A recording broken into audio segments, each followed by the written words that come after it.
Good day, grade 6. Good day, mga kamatuto. Welcome to our YouTube channel, Maestro Matuto. But before I proceed to our lesson, please like, share, and subscribe to our channel for more mathematics video. Mathematics 6, Quarter 3, Week 5. Speed, distance, and time. Let's start. Let's have first definition of terms. Speed is a scalar quantity that refers to how fast an object is moving. Speed can be thought as the rate by which an object covers distance. Distance is a total length between 2 points. For example, from Candelaria to Lucena City. Time is the quantity measured or the measurable period during which an action, process, condition exists or continues. Average speed is a measure of the distance traveled at a given period of time. It is sometimes referred to as the ratio of distance and time. Have you ever imagined yourself driving your own car in the future? In this lesson, you're going to study how to calculate speed, distance, and time and apply such knowledge in everyday situation. The relationship among speed, distance, and time can be expressed in the following equations. Speed is equals to distance over time. In this case, if the distance is the given, you're going to multiply speed times time. If the given is speed, you're going to divide distance divided by time. If the given is time, the formula is distance divided by speed.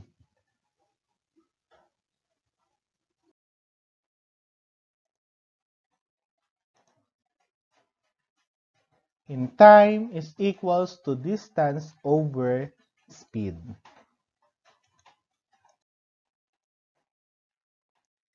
Example number 1.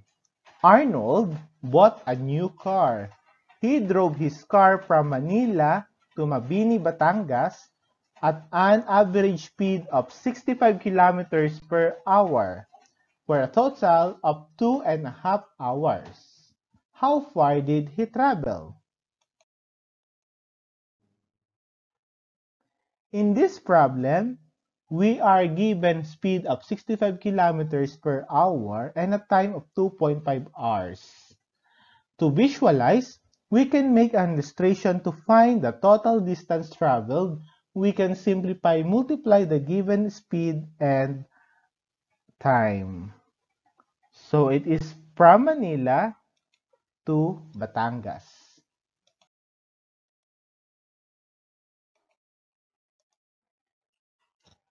We are looking for distance. Simply, we just cover the distance and multiply speed by time. So distance is equals to speed times time. So D is equals to 65 kilometers per hour. Times 2.5 hour, the answer is D is equals to 162.5. Arnold traveled 162.5 kilometers. Y is the average speed is equals to distance over time. Term average speed used. Think about the situation example number 1. When driving a car, you will start from being at rest, accelerate, and speed up. Then, your car will run at almost the same speed throughout the finally slowing down as you prefer to stop on your destination. In everyday life, we can observe different speeds. as moving object has a high speed and covers a relatively long distance in short amount of time. In contrary, a slow-moving object has a low speed and covers a relatively small amount of distance in the same amount of time. An object with no movement at all has a zero speed. The table below shows the most used unit for speed alongside with their abbreviations. Let's say distance, time, speed, and abbreviations. For miles, hours, miles per second, or mph or mi per h. Kilometers, hours, kilometers per second, kph or km per h. Meters, seconds, meters per seconds, meter per seconds or m per s. Feet, seconds, feet per seconds, or fps or ft per sec. Centimeters, seconds, centimeters per seconds, or cm per s. The equation for speed can be remembered from the unit itself. So meter per seconds, m, is meters or distance, s is seconds or time. And distance is equals to speed times time. If a car travels 150 kilometers in 2 hours, find the average speed. Average speed is equals to distance over time. It is equals to 150 kilometer or the distance divided by the time, which is 2 hours. So 150 divided by 2, the answer is 75 kilometer per hour. Answer, the average speed of the car is 75 kilometer per hour. But take note that the car does not travel at a constant speed of 75 km per hour. Its speed varies during the journey. In example number 3, a world record holder ran 800 meters in 86 seconds. What was the average speed of the athlete when rounded to the nearest tenth? Solution. Average speed is equals to the distance over time. It is 800 meters divided by the time at 86 seconds is equals to 9.3 meter per seconds.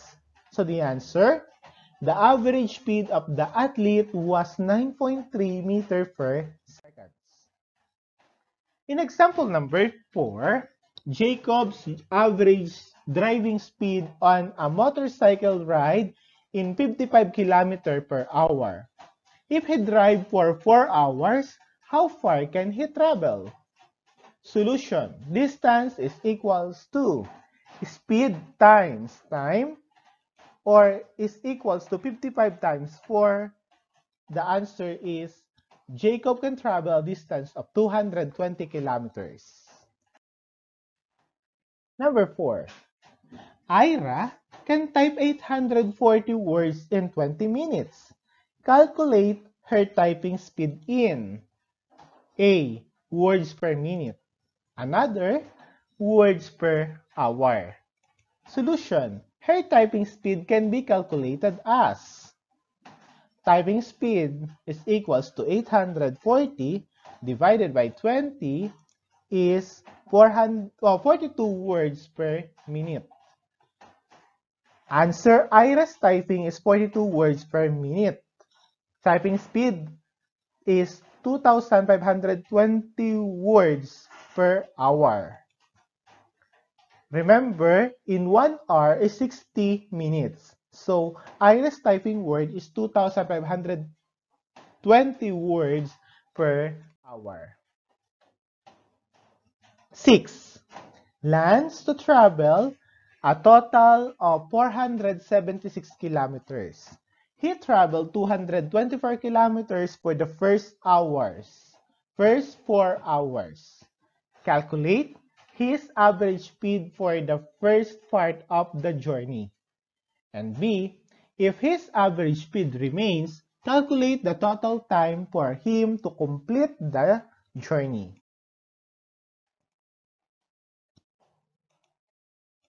Solution. We're going to get the A, which is average speed is equals to distance over time.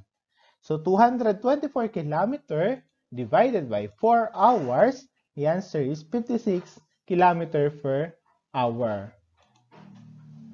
Land's average speed is 56 kilometer per hour. Letter B is a time. We're looking for time is equals distance divided by speed. So 456 kilometer divided by 56 per hour is equals to 8.5 hours. So in this case, in this figure, so we're going to cover the time. So D is divided by S. Remember? So the answer is Lance traveled 476 kilometers in 8.5 hours. Math challenge! Have you ever traveled with a convoy? Who arrived before you? Analyze and solve the problem. Josephine and JM leave their respective houses at the same time. Josephine has 180 kilometers to travel and drives at 80 kilometers per hour. JM has 200 kilometers to travel and drives at 80 kilometers per hour. How long will it take Josephine to arrive to her destination? How much longer is JM's journey than Josephine? This is Master Matuto leaves you a thought. Keep on studying and your life will be happy. See you next week. Don't forget to share.